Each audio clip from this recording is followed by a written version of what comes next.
Punjab police کے 5 جوان فرض کی راہ پر قربان۔ صادق آباد میں کچے کے ڈاکوؤں کے حملے میں 5 اہلکار شہید۔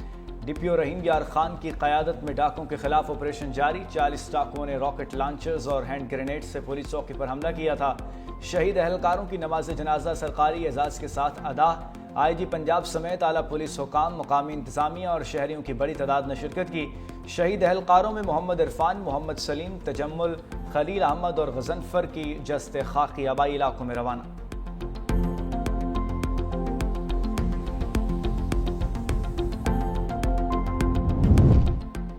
لاہور میں شوہر کے سامنے بیوی سے اجتماعی زیادتی کرنے والوں سمیت 4 ملزمان مقابلے میں ہلاک۔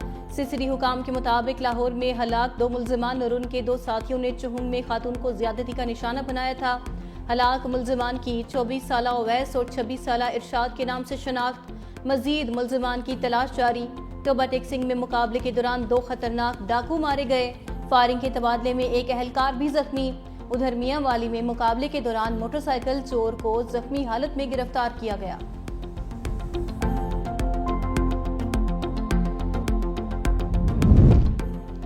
گھریلو جھگڑے نے پورا خاندان تباہ کر دیا۔ کراچی میں اسکول ٹیچر نے بیٹے اور بیٹی کو سمندر میں پھینک کر خود بھی چھلانگ لگا دی۔ ریسکیو آپریشن کے دوران 8 سالہ بچے اور بیٹی کی لاش نکال لی گئی۔ باپ کی تلاش جاری۔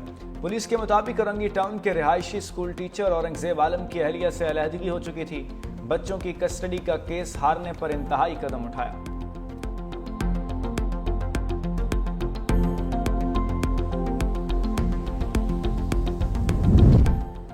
بنوں کے علاقے میریان میں دہشت گردوں کے خلاف سرچ اینڈ سٹرائک آپریشن مکمل۔ علاقے سے کرفیو ہٹا دیا گیا۔ معمولات زندگی بحال۔ آمد و رفت کے راستے کھول دیے گئے۔ دوسری جانب میریان پولیس اسٹیشن پر دہشت گردوں کا ڈرون سے حملہ۔ تھانے پر گرایا گیا بارودی مواد پھٹنے سے 1 اہلکار زخمی۔ ہسپتال منتقل کر دیا گیا۔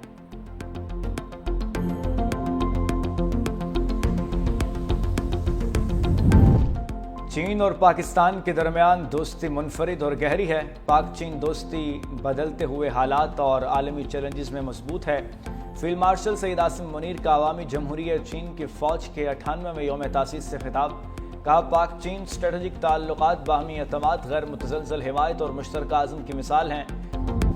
امریکہ کی بھارت کے مقابلے پاکستان کو تجارتی ٹیرف میں خصوصی رعایت۔ پاکستان پر 19% ٹیرف عائد، بھارت پر 25%۔ بنگلہ دیش اور سری لنکا پر 20% ٹیرف عائد کیا گیا۔ جنوبی ایشیا کے 3 بڑے ممالک میں پاکستان کو سب سے زیادہ رعایت دی گئی۔ امریکہ نے اپنے قریبی اتحادی اسرائیل اور ترکیہ پر 15% ٹیرف لگایا۔ سوئٹزرلینڈ پر 39 اور کینیڈا پر 35% ٹیرف ہوگا۔ ویتنام اور جنوبی افریقہ پر بھی 20% ٹیرف عائد کیا گیا۔ سینئر امریکی حکام کا کہنا ہے چین پر ٹیرف کے بارے کوئی حتمی فیصلہ نہیں ہوا۔ نئے ٹیرف کا اطلاق آج سے ہوگا۔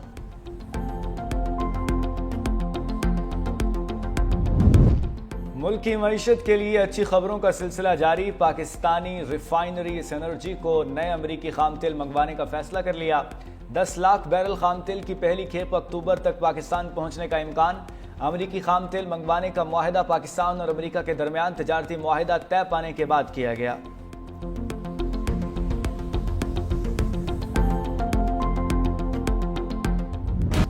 ریلیف بھی تکلیف بھی، پیٹرول سستا، ڈیزل مہنگا کر دیا گیا۔ پیٹرول کی قیمت میں 7 روپے 54 پیسے کمی، نئی قیمت 264 روپے 61 پیسے فی لیٹر ہو گئی۔ ہائی سپیڈ ڈیزل کی قیمت میں 1 روپے 48 پیسے اضافہ، نئی قیمت 285 روپے 83 پیسے فی لیٹر ہو گئی۔ شہریوں نے پیٹرول مزید سستا کرنے کا مطالبہ کر دیا۔ یہ کون سا ریلیف ہوا ہے؟ ریلیف مطلب وہ ہوتا ہے جو مطلب پرائس بہت کم کر دیں۔ میری تو رائے یہی ہے کہ 100 روپے کم ہونا چاہیے۔ آپ کو مبارک ہو نا کہ پیٹرول کم ہوا ہے اور ہونا چاہیے۔ 10 روپے سستا کرتے ہیں، 30 روپے مہنگا کرتے ہیں۔ یہ کوئی طریقہ کار نہیں ہوتا۔ عوام جو ان سے پس رہی ہے۔ 5 کر کے 10 بڑھا دی اور 7 کم کر دیا، 2 تو پھر گورنمنٹ پلس ہی ہے نا، پسی تو عوام ہی ہے نا۔ 150 تک تو ہونا چاہیے تاکہ عوام کو بھی پتہ لگے سستی ہوئی ہے کوئی چیز۔ ایرانی صدر مسعود پزشکیان سرکاری دورے پر کل اسلام آباد پہنچیں گے۔ ایرانی صدر اپنے پاکستانی ہم منصب آصف علی زرداری اور وزیر اعظم شہباز شریف سے ملاقاتیں کریں گے۔ یہ ایرانی صدر کا پہلا سرکاری دورہ پاکستان ہے۔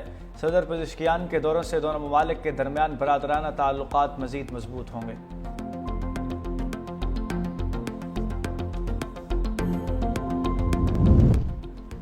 صدر مسلم لیگ نون نواز شریف اور وزیر اعلیٰ پنجاب مریم نواز سے متحدہ عرب امارات کے پاکستان میں سفیر حماد عبید ابراہیم سالم الزعابی کی ملاقات۔ باہمی تعلقات، اقتصادی شراکت داری، تعلیم، سائنس اور پائیدار ترقی میں دو طرفہ تعاون کو مزید وسعت دینے پر تبادلہ خیال ہوا۔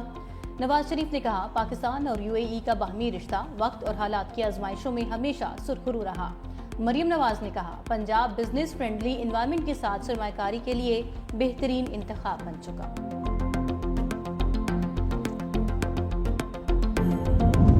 سرگودا کی انسداد دہشت گردی عدالت نے 9 مئی جوڈیشل کمپلیکس میاں والی کیس کا فیصلہ سنا دیا۔ گرفتار ملزم اسماعیل کو 25 سال قید کی سزا۔ پنجاب اسمبلی میں اپوزیشن لیڈر ملک احمد خان بھچر، احمد چٹھا، بلال اعجاز سمیت 51 ملزموں کو اشتہاری قرار دے دیا گیا۔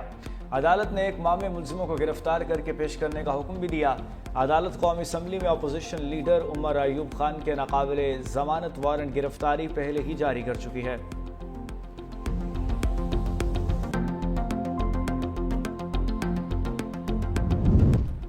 فیصل آباد کی ڈسٹرکٹ جیل میں قیدیوں کو مردہ مرغیوں کا گوشت کھلانے کا انکشاف۔ کھانے میں 5 دن مردہ مرغیاں پکانے کی خفیہ رپورٹ منظر عام پر۔ 2200 قیدیوں کے لیے روزانہ 5.5 من چکن لایا جاتا تھا۔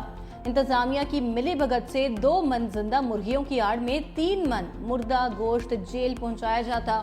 مردہ گوشت اسکینڈل میں مبینہ طور پر جیل سپرنٹینڈنٹ فاروق سلطان، ڈپٹی سپرنٹینڈنٹ نوید اسلم سمیت 7 اہلکار ملوث ہونے کا انکشاف ہوا ہے۔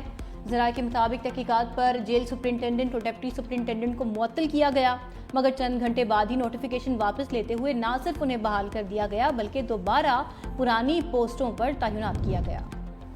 پشاور ہائی کورٹ نے الیکشن کمیشن کو NA1 چترال پر ضمنی الیکشن سے روک دیا۔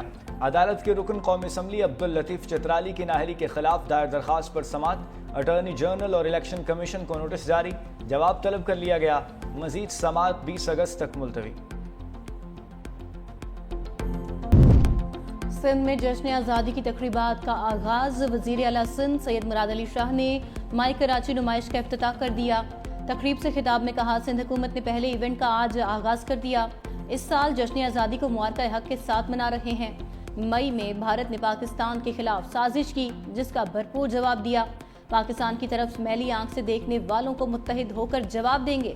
بھارت اپنی شکست صدیوں یاد رکھے گا۔ پاک فوج نے ثابت کیا، ملک پر کوئی آنچ نہیں آنے دے گی۔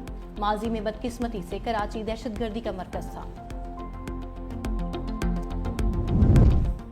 پیپلز لبریشن آرمی کے 98ویں یوم تاسیس پر وزیر اعلیٰ مریم نواز کی حکومت چین، چینی عوام اور مسلح افواج کو مبارکباد۔ کہا، پاک چین تعلقات صرف ریاستی یا دفاعی مفادات تک محدود نہیں بلکہ یہ دلوں کے رشتے ہیں۔ پاک چین دفاعی اشتراک لازوال دوستی کی روشن علامت ہے۔ پنجاب حکومت چین کے ساتھ صنعتی، ترقیاتی، ماحولیات اور زراعت اور تعلیم میں مشترکہ منصوبوں کو مزید فروغ دینے کے لیے پرعزم ہے۔ پاکستان اور افغانستان پولیو وائرس کے عالمی پھیلاؤ کے لیے بدستور خطرہ قرار۔ WHO کا پاکستان پر سفری پابندیاں برقرار رکھنے کا فیصلہ، 3 ماہ کی توسیع کر دی۔ بیرون ملک جانے والے پاکستانیوں کے لیے پولیو ویکسینیشن لازمی ہوگی۔ WHO کی ایمرجنسی کمیٹی کا کہنا ہے، سیکیورٹی خدشات اور ویکسین سے انکار انسداد پولیو کی راہ میں رکاوٹ ہے۔ پاکستان حساس علاقوں میں انسداد پولیو کی مؤثر مہمات کو یقینی بنائے۔ لاہور ہائی کورٹ کے ترقیاتی منصوبے شروع کرنے سے قبل شہریوں کے لیے متبادل راستوں کا انتظام کرنے کی ہدایت۔ اسموک تدارک کیس کی سماعت کے دوران جسٹس شاہد کریم نے DG واسا سے استفسار کیا، آپ نے لاہور کا حال دیکھا ہے؟ ترقیاتی کاموں میں تاخیر کی وجہ سے شہریوں کے کاروبار متاثر ہو رہے ہیں، ان کو معاوضہ کون دے گا؟ DG واسا پنجاب نے جواب دیا، تمام منصوبے عوام کی فلاح کے لیے کیے جا رہے ہیں۔ عدالت نے ریمارکس دیے، یہ نہیں ہو سکتا کہ سڑک اکھاڑ دیں اور پھر بھول جائیں، یقینی بنائیں جب تک متبادل انتظامات نہیں ہوتے کام شروع نہ کریں۔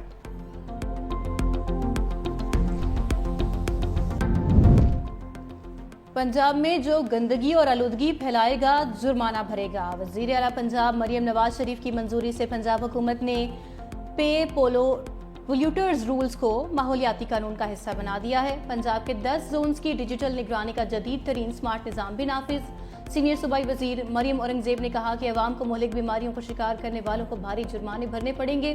زونل انچارج اور انسپیکٹرز بھی تعینات۔ مانیٹرنگ سکواڈز نے فیلڈ میں باقاعدہ کام شروع کر دیا۔